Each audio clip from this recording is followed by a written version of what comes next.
Hey guys, in this video I'll show you how to claim this Amazon Prime student discount.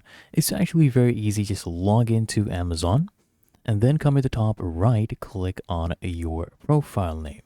Okay, and then click here on account and you'll be redirected to this page. All you need to do is actually click here on Prime, and they have this offer that they will suggest you for Amazon Prime where you can start a 30-day free trial. Just ignore this. Here at the bottom, you'll see, are you 18 to 24 years old or a student?